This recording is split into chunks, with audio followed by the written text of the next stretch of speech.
तो ये guys HTML की एक और नई वीडियो में आपका स्वागत है। मेरा नाम है प्रेम सिंह और आप देख रहे हैं अर्निंग प्लानर। तो फ्रेंड्स, आज की वीडियो के अंदर मैं आपको लेआउटिंग के बारे में बताने वाला हूँ। कुछ लेआउटिंग के कॉमन टैग्स है जो कि सिमेंटिक एलिमेंट्स हैं, उनको आप किस तरीके से यूज में लोगे, कैसे आप लेआउटिंग कर सकते हो अपने एचटीएमएल के अंदर। ऐसा तो हो नहीं सकता ना कि जहां मर्जी आपने H1 ठोक दिया, जहां मर्जी आपने ड्यू ठोक दिया, जहां मर्जी आपने स्पैन ठोक दिया, मन मर्जी के आप टैग्स लगा रहे हो, ऐसा तो आप करोगे नहीं। जहां जरूरत पड़ेगी वहां पर आप उसको यूज में लोगे, लेकिन साथ में लेआउटिंग का भी ध्यान में रखिए ताकि एसईओ जो कि आप गूगल के अंदर जब अपनी वेबसाइट को डालते हैं ना, तो गूगल में आपकी वेबसाइट रैंक करती है जब भी कोई नाम सर्च करता है। तो ऐसी कंडीशन में आपकी वेबसाइट का स्कोर जो है वो अच्छा रहे, तभी स्कोर अच्छा रहेगा। क्योंकि गूगल जो होता है ना, गूगल वो डायरेक्टली आपको ये वेबसाइट का कंटेंट डायरेक्टली तो ऐसे देखता नहीं भाई कितनी अच्छी लग रही है वेबसाइट, वो तो डायरेक्टली स्ट्रक्चर देखता है एचटीएमएल का। और स्ट्रक्चर के अंदर अगर उसको कोई दिक्कत नजर आती है, जैसे कि मान लीजिए आपकी वेबसाइट है किसी दूसरे की वेबसाइट है, दोनों का सेम ही टॉपिक है, लेकिन उसका लेआउटिंग का प्रोसेस एकदम परफेक्ट और आपकी लेआउटिंग का प्रोसेस थोड़ा सा बकवास है, आपकी स्टाइलिंग अच्छी है, अगर कोई देखने में देखे ना तो आपको एकदम एनिमेशंस वगैरह बढ़िया दे रखा है, उसकी स्टाइल एकदम बेसिक है, लेकिन उसने स्ट्रक्चर बढ़िया कर रखा है, तो उस कंडीशन में उसको एक प्लस पॉइंट मिल जाएगा एसईओ के पर्पस से। क्योंकि गूगल डायरेक्टली आकर के आपकी सीएसएस नहीं देखेगा कि आपका डिजाइन क्या है, आपका बैकग्राउंड कलर कैसा है, आपका ये कैसा है, वो कैसा है। वो डायरेक्टली स्ट्रक्चर देखता है एचटीएमएल का और साथ साथ उसका कंटेंट क्या है, डायरेक्टली बस इस चीज पे ध्यान देता है। तो इसलिए लेआउटिंग एक इंपॉर्टेंट प्रोसेस बन जाता है एसईओ के लिए, एचटीएमएल के लिए नहीं। अगर आप जानना चाहते हो तो कंप्लीटली वीडियो देख लीजिए, आपको ये भी समझ में आ जाएगा कैसे लेआउटिंग है। छोटा सा टॉपिक है, ज्यादा कोई दिमाग खराब करने वाली बात है नहीं, या फिर आपको याद ना हो ऐसा कुछ भी नहीं है। सिर्फ बेसिक से टैग्स हैं, टैग्स को कहाँ यूज में लेना है, कैसे यूज में लेना है, बस इतना सा आपको जानना है और लेआउटिंग हो गई कंप्लीटली। ठीक है, तो यदि आपको भी कंप्लीट इन्फॉर्मेशन चाहिए तो आज की वीडियो बिना स्किप किए कंप्लीटली देखना। उस वीडियो के नीचे एक सब्सक्राइब बटन मिल जाएगा, सिंपली आपको उसके ऊपर क्लिक करना है, वीडियो को लाइक कर देना है। तो ज्यादा ना वेस्ट ना करते हैं, हम करते हैं वीडियो को स्टार्ट।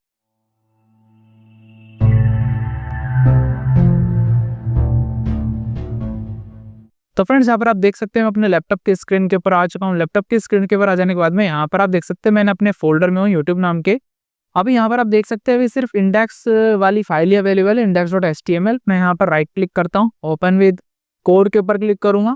ओपन विद कोड के ऊपर क्लिक करने के बाद यहाँ देख सकते हैं हमारे index.html की फाइल ओपन हो चुकी है। ठीक है, यहाँ पर आने के बाद शिफ्ट के साथ में हम लोग एक एक्सक्लेमेटरी साइन लगाते हैं और एंटर प्रेस करेंगे तो हमारा जो बॉयलर प्लेट है वो आ जाएगा। ये आपको ऑलरेडी पता है अगर आपने हमारी सीरीज फॉलो की है तो। ठीक है, अब यहाँ पर देखिए लेआउटिंग के लिए कुछ टैग्स अवेलेबल है एचटीएमएल के अंदर। आप यहाँ पर देख सकते हैं थंबनेल के अंदर मैंने यहाँ पर बताया हुआ था। यहाँ पर एक तो हेडर, एक है असाइड, फुटर, मेन, मार्क, नैव, सेक्शन और आर्टिकल। ठीक है, ये सभी के सभी अगर आप सही से देखो तो इससे आपको पढ़ करके समझ में आ रहा है कि कौन सा कहाँ पर प्लेस होगा। इस वजह से क्या हो गई, ये सेमेंटिक एलिमेंट्स हो गए हैं। ठीक है, तो ये जितने भी एलिमेंट्स मैं आज आपको बता रहा हूँ ना, ये वाले ये सारे के सारे सेमेंटिक एलिमेंट है। अगर आपको नहीं पता कि सेमेंटिक और नॉन सेमेंटिक एलिमेंट्स क्या होते हैं तो ऑलरेडी हमने वीडियो बनाई हुई है, तो आप जाकर के वो हमारी जो प्लेलिस्ट है एचटीएमएल वो चेक कर सकते हैं। मैंने इन डेप्थ से धीरे धीरे आपको यहाँ तक लेकर के आया हूँ और धीरे धीरे हम लोग इस कोर्स को बस कंप्लीट करने ही वाले हैं। अभी फॉर्म्स का बाकी है, अभी और भी चीज़ें कई सारी बाकी, जैसे वो कंप्लीट होती है हमारा कोर्स जो है वो कंप्लीट हो जाएगा एचटीएमएल का। तो यहाँ पर अभी देख सकते हैं हेडर है, असाइड है, फुटर है, मेन है, मार्क है और नैव, सेक्शन और आर्टिकल। ठीक है, अब इनको देखते हैं एक एक करके। ठीक है, तो सबसे पहले बात आती है कि यहाँ पर ये हेड का क्या काम है। यहाँ पर आप देख सकते हैं एक पिक्चर शो हो रही है आपको, यहाँ पर लिखा हुआ है। तो आपने कई कई वेबसाइट्स के अंदर देखा होगा, जैसे कि मैं एक वेबसाइट भी ओपन कर लेता हूँ।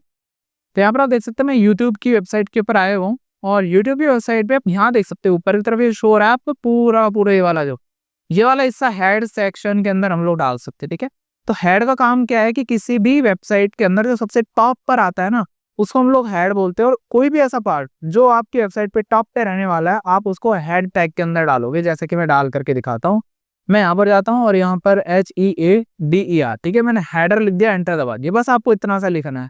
हेडर का स्टार्टिंग और एंडिंग होता है, पहले मैं आपको बता दूं, क्योंकि अब सीधी सी बात है, आपको सोचिए कि हेडर यहाँ से शुरू हो रहा है, यहाँ पर खत्म हो रहा है, ये आप कैसे बताएंगे।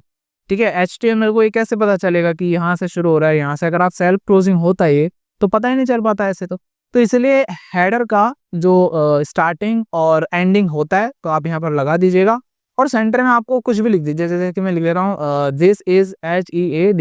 ठीक है, दिस इज हेड, मैंने ऐसा लिख दिया। मैं यहाँ पर क्या करता हूँ, गो लाइव के ऊपर क्लिक करूंगा, जिससे कि हम यहाँ पर हमारी जो HTML का कोड है उसको लाइव देख सकते हैं। तो यहाँ पर आप देख सकते हैं हमारे कोई भी फर्क नहीं पड़ा यहाँ पर, ये नॉर्मली पी टैग है बस। ठीक है, नॉर्मल जो होता है ना पी के अंदर वैसे में ही अवेलेबल है। ठीक है, तो इसका फर्क कुछ नहीं पड़ता है, बट इसका फर्क पड़ता है एसईओ के अंदर। अगर आप जैसे अपने वेबसाइट को गूगल पे डालोगे ना, तो यहाँ पर ये जो प्रैक्टिस है, क्योंकि गूगल तो आप मैंने ऑलरेडी आपको बताया हुआ है सीरीज के अंदर ही कि गूगल जो है ना आपके HTML का स्ट्रक्चर देखता है, ठीक है। वैसे तो इंडेक्स हो जाएगा, कोई इशू नहीं है, लेकिन आपके अगर आपने अनमैनेज तरीके से अपना है ये HTML का कोड लिखा है, भले आपकी वेबसाइट दिखने में बहुत अच्छी दिख रही है, लेकिन अगर आपने अनमैनेज तरीके से लिखा है ना तो SEO के अंदर इम्पैक्ट पड़ेगा। मतलब कि जब कोई सर्च करेगा ना तो टॉप पर नहीं आने वाली है आपकी वेबसाइट, ठीक है।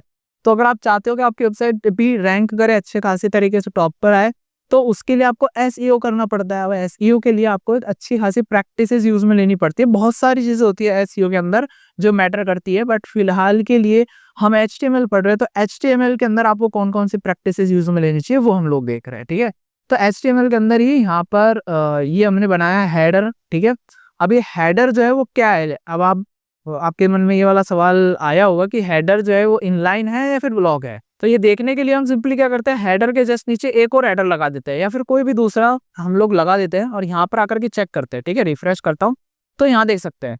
अब ये बिहेवियर तो आपको पता होगा कि ये बिहेवियर कैसा होता है। ये बिहेवियर P टैग में भी था, पैराग्राफ टैग में, और हम लोग इस बिहेवियर के बेसिस पर ये डिसाइड कर लेते हैं कि वो जो टैग है हम जो लगा रहे हैं वो टैग ब्लॉक एलिमेंट है या फिर इनलाइन एलिमेंट है। वो आप खुद बताइए कि क्या है, आप कमेंट कीजिए नीचे, जिसका भी सही आंसर होगा उसको एक चॉकलेट मिलेगा, ठीक है। तो यहाँ पर देख सकते हैं दिस इज हेडर आ रहा है, तो ये क्या हो गया, एक ब्लॉक लेवल एलिमेंट है, क्योंकि हम आगे से देखो पूरी लाइन खाली, लेकिन फिर भी पूरी लाइन को ब्लॉक करके रखा है। दूसरा वाला जो हेडर है ना वो नीचे आना पड़ा उसको, ठीक है। तो ये आपको समझ में आ गया होगा कि हेडर का क्या काम है। आप हेडर के अंदर सब कुछ कर सकते हो, सारा काम कर दीजिए। देखो जैसे कि डिव लगा दिया आपने, ठीक है, डिव के अंदर आपने कुछ और चीजें बना दी, लोगो वगैरह बना दी, ठीक है। जब हम प्रैक्टिस के लिए एक अच्छी खासी HTML की कोई वेबसाइट बनाएंगे ना, उस टाइम पे आपको अच्छे से समझ में आएगा कि यहाँ पर हम लोग ऐसे ऐसे इन semantic elements, layout elements use में ले सकते हैं, ठीक है। तो आपकी पूरा का पूरा HTML का कोड आप इसके अंदर लिख सकते हैं, हेड में जो भी आएगा वो सब। जैसे कि यहाँ पर ये देख सकते हैं हेड के अंदर क्या क्या आ रहा है, ये 3 डॉट्स 3 लाइन्स आ रहे हैं, लोगो आ रहा है, यहाँ पर सर्च आ रहा है, ठीक है। ये सारा सिस्टम आ रहा है, पूरा पूरा हेड वाले टैग के अंदर आ रहा है, ठीक है। अब यह जरूरी नहीं है कि यूट्यूब ने इसको हेड में ही डाला हो, कहीं पर भी हो सकता है ये। बट देखो HTML के अंदर मैंने आपको ये बताया था कि आप कुछ भी करो, जैसा करोगे आपको उस हिसाब से मिल जाएगा आपका आउटपुट, ठीक है। वहां पर कोई ऐसा एक्सटेंडर नहीं होता कि आपको यहाँ पर यही लगाना है, यहाँ पर यही लगाना है, आपकी मर्जी है, जहां आप वैसा कर सकते हो। बट एक अच्छी प्रैक्टिसेस भी होती है, गुड प्रैक्टिसेस को हम लोग को यूज में लेना चाहिए, ठीक है। चलो हम आगे बढ़ते हैं अभी, ठीक है। इसके बाद में हमारी बारी आती है किसकी, असाइड की। तो असाइड क्या होता है, देखो असाइड जो है ना ये भी एक टैग है। असाइड का मतलब होता है साइड मेन्यू। जैसे कि आप यहाँ देख सकते हैं, ये पूरा का पूरा एक साइड मेन्यू ओपन है, यहाँ देख सकते हैं, ठीक है, साइड मेन्यू है ये। तो इसको हम लोग बोलते हैं असाइड। तो अगर आप कोई भी ये साइड में कोई मेन्यू बना रहे हो, या तो यहाँ पर या फिर यहाँ पर, अगर आप कोई भी मेन्यू बना रहे हो तो आपको यहाँ पर असाइड टैग यूज में लेना पड़ेगा। तो यहाँ पर ये असाइड जो है हमने यहाँ पर ये मतलब आप लगा सकते हो। अब कैसे लगाओगे वो भी मैं आपको बता देता हूँ, ठीक है। ये ऑटोमेटिक नहीं जाएगा, यहाँ पर आपको CSS करनी पड़ेगी तब जाकर के साइड में जाएगा।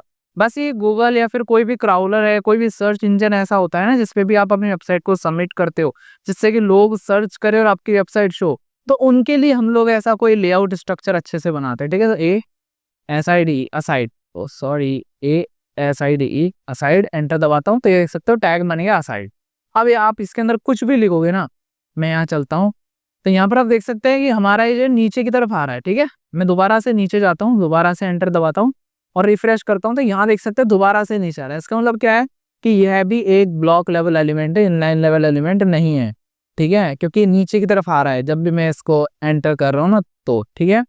अब यहाँ पर प्रॉब्लम यह है कि भाई ये तो यहाँ आ रहा है, मेरे को तो मान लो मेन्यू बनाना है वो साइड में बनेगा यहाँ पर या यहाँ पर, तो इसके लिए आपको CSS करना पड़ेगा, ठीक है। इन टैग से होता कुछ नहीं, बस रीडेबिलिटी इंप्रूव होती है। जैसे कि मान लीजिए आपका कोड आप किसी दूसरे को देते हो, तब होगा क्या कि जैसे ही आप किसी को भी अपना ये कोड दोगे ना, तो वो देखेगा, मतलब वो कुछ भी ढूंढ रहा हो अगर मान लो हेड के अंदर ही, तो देख करके समझ जाएगा कि अच्छा हेड का यहाँ से शुरू हो रहा है, यहाँ पे खत्म हो रहा है, यानी कि मुझे इन दोनों के बीच में ही ढूंढना है। अब मान लो अगर ये नहीं लिखा होता, डायरेक्टली तुम डिव लिख देते या फिर कुछ भी दूसरा टैग लिख देते, तो उसको पूरा सर्च करना पड़ता, पूरे के पूरे कोड के अंदर उसको ढूंढना पड़ता हो। अब वो है इतना सा एलिमेंट, तो उसको ढूंढने में दिक्कत होती।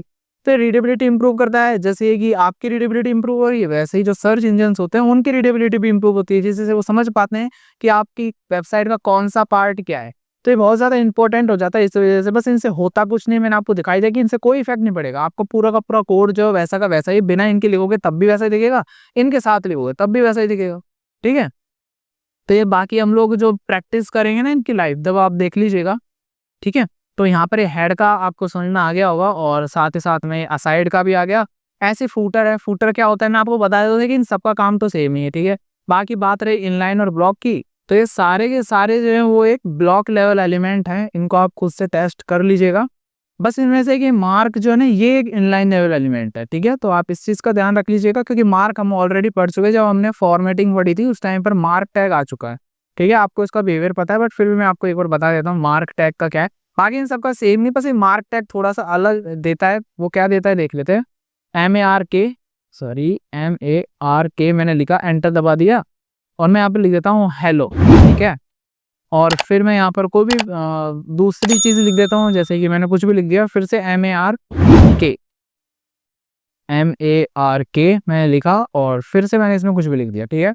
अब इसका आउटपुट देखते हैं क्या आता है। तो यहाँ देख सकते हैं इसका आउटपुट क्या है, एक ही लाइन में आ रहा है, कोई भी लाइन ब्रेक नहीं हुई है हमारी।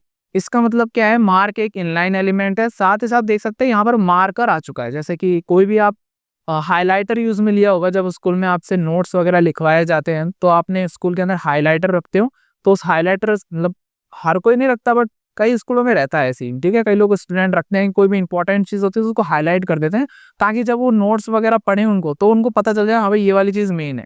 तो इसीलिए आपके इस वेब पेज पर भी अगर कोई कंटेंट को आप हाईलाइट करते हो तो इसका मतलब ये है कि ये वाली चीज़ जो है वो मेन है, ठीक है। मेन मतलब कि थोड़ा सा अदर से थोड़ी ज़्यादा इंपॉर्टेंट है, तो इस पर आप अलग से या तो रिसर्च कर लीजिए या फिर कुछ और अच्छे से देख लीजिए। इसका मतलब ये होता है, आप ये समझ जाना, ठीक है। बाकी होता कुछ नहीं है, मैंने आपको ऑलरेडी बताया है, ये बस रीडेबिलिटी इंप्रूव करने के लिए है और बाकी सर्च इंजन की। बस मार्क के अंदर ये है कि दिखाई देता है कंटेंट में, जैसे कि अब मार्क लगाया ना यहाँ तो साफ साफ दिख रहा है कि हाँ भाई यहाँ पर मार्क लगाया हुआ है, क्योंकि बैकग्राउंड कलर जो है येलो हो गया यहाँ पे। ऐसे यहाँ पर आप देख सकते हैं नैव है। नैव क्या होती है, जैसे कि यहाँ आप देख सकते हैं इमेज के अंदर ये लिखा हुआ है नैव टैग। नैव टैग में भी देखो इन सभी जितने भी टैग्स मैंने बताया सारे, इन सभी का स्टार्टिंग और एंडिंग होता है, कोई भी सेल्फ क्लोजिंग नहीं है इनमें, सभी का रखना पड़ता है, ठीक है। नैव का मतलब क्या, नेविगेशन बार, जैसे कि मैंने आपको भी यूट्यूब में दिखाया था या फिर मैं एक दूसरी वेबसाइट ओपन करके भी दिखा देता हूँ। तो यहाँ पर आप देख सकते हैं मैंने गिग्स फॉर गिग की वेबसाइट ओपन की हुई है। ये वेबसाइट बेसिकली डेवलपर्स वगैरह के लिए है, तो आप यहाँ पर आकर के अपने नोट्स वगैरह देख सकते हो। HTML भी आपको मिल ही जाएगा, यहाँ पर होगा कहीं ना कहीं, ठीक है। तो यहाँ देख सकते हैं ऊपर की तरफ देखो एक नया बार ये है, ऊपर की तरफ ये देख सकते हैं, यहाँ से आप नेविगेट कर सकते हो ना। इन पे मैं क्लिक करूंगा तो किसी दूसरे पेज पे जाऊंगा, तो इसको हम लोग कहते हैं नेविगेशन, क्योंकि मैं एक पेज से दूसरे पेज पे जा पा रहा हूँ। तो ये नेविगेशन को जो कंटेन करके रखता है उसको हम लोग कहते हैं नया बार। तो यहाँ पर ऊपर की तरफ शो हो रही है नहीं नया बार है, एक और देखो ये भी नया बार है नीचे की तरफ, तो दो नया बार है यहाँ पर को, ठीक है। और ये दोनों के दोनों नया बार कहाँ पर वो डाल सकते हो, आप हेड टैग के अंदर डाल सकते हो, ठीक है। तो एक चीज मैं बता दूं, यहाँ पर ऐसा कोई भी रिस्ट्रिक्शन नहीं है कि आप जैसे कि इस इमेज में दिखाएगा ना कि हेड ऊपर नैव नीचे सेक्शन, ये सिर्फ आपको आइडिया देने के लिए। आप नैव को हेड में यूज में ले सकते हो, ऐसा कोई दिक्कत नहीं। नैव का काम होता है नैव बार, इसका मतलब होता है नेविगेशनल बार। अब नेविगेशनल बार हेड में भी हो सकती है, बॉडी में भी हो सकती है, फुटर में भी हो सकती है, तो आप फुटर में भी डाल सकते हो, उसका ऐसा कोई इशू नहीं है, ठीक है। सेक्शन क्या है, एक अलग ही सेक्शन, जैसे कि मान लीजिए आपकी वेबसाइट में आप कई अलग अलग भागों में बटी हुई रहती है आपकी वेबसाइट, जैसे कि यहाँ देख सकते हैं। तो ये तो असाइड हो गया साइड में, चलो यहाँ पर देख सकते ये वाला नीचे ये वाला जो पोर्शन है पूरा का पूरा, यहाँ पर मेरे को वीडियो शॉर्ट्स वगैरह ये शो है। तो ये सारा का सारा क्या है, पूरा का पूरा एक सेक्शन है। देखो मैं स्क्रॉल कर रहा हूँ, सिर्फ यही हो रहा है, तो ये पूरा का पूरा एक सेक्शन बना दिया। आप इसको डिव में भी डाल सकते थे, जरूरी नहीं कि आप सेक्शन रखो, लेकिन वही बात है मैंने आपको बताया ना कि अच्छी प्रैक्टिस यूज में लेनी है, तम डिव की बजाय सेक्शन यूज में ले रहे हैं यहाँ पर, ठीक है। तो यहाँ पर हम लोगों ने सेक्शन यूज में लिया। अब सेक्शन के अंदर आप जितना चाहो उतना आप जो भी अपना कोड है वो लिख लीजिए। ऐसे आर्टिकल बेसिकली हर जगह यूज में नहीं लेते हम लोग। आर्टिकल का काम वही होता है जहाँ आर्टिकल लिख रहे हो, जैसे कि आज तक वेबसाइट हो गई, फिर कोई भी न्यूज वाली जो वेबसाइट्स उनके अंदर आर्टिकल्स होते हैं, तो वहां पर ही इंपॉर्टेंट होता है। बाकी अदरवाइज ऐसा कोई इंपॉर्टेंट नहीं है ये वाला आर्टिकल वाला, ठीक है। इसके अंदर आप लोग कंप्लीटली अपना आर्टिकल लिख देते हो इसके अंदर, ठीक है। बाकी मैं और क्या बताऊँ इसके अंदर। तो फूटर है, फूटर क्या होता है, जैसे कि हम नीचे नीचे जाते हैं, खैर यूट्यूब पर तो अंत ही नहीं है, यूट्यूब पे कोई दूसरा लेता हूँ मैं, जैसे यहाँ पर ये देख सकते हैं गिग्स फॉर गिग का, नीचे की तरफ देख सकते हैं कितना बड़ा है इसका फुटर। ये वाला जो हिस्सा देखो इसमें डिवाइडर लाइन भी लगाई हुई है, तो पूरा का पूरा ये इतना हिस्सा है, ये पूरा का पूरा फुटर कहलाता है। अब जैसा कि मैंने आपको कहा था कि फुटर में भी नेविगेशनल बार हो सकती है, तो यहाँ देख सकते हैं कितना बड़ा इन्होंने नेविगेशन बनाया हुआ है। यहाँ पे ये देख सकते हैं, अगर मैं यहाँ पे क्लिक करूंगा तो दूसरे पेज पे जाऊंगा, यहाँ पे जाऊंगा क्लिक करूंगा दूसरे पे जाऊंगा।